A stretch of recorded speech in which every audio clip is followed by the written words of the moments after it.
BBMP news 9ಗೆ ಸ್ವಾಗತ. ಬೆಂಗಳೂರು ಜಿಲ್ಲೆಯ ಹೊಸ ಭರವಸೆಯಾಗಿ ಬಿಬಿಎಂಪಿ ನ್ಯೂಸ್ 9 ಕರ್ನಾಟಕ ರಾಜ್ಯ ವ್ಯಾಪ್ತಿಯಲ್ಲಿ ನಡೆಯುವ ಎಲ್ಲ ವಿಚಾರಗಳನ್ನ ನಿಮಗೆ ತಿಳಿಸುವ ಕೆಲಸ ಇನ್ಮುಂದೆ ನಮ್ಮದಾಗಿರುತ್ತೆ. ಮೊದಲಿಗೆ ಮುಖ್ಯಾಂಶಗಳು.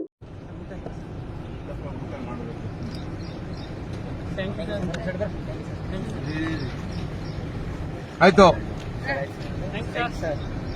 ಚೆನ್ನಾಗಿ ಓದ್ರಲ್ಲ, ಚೆನ್ನಾಗಿ ಓದ್ಬೇಕು.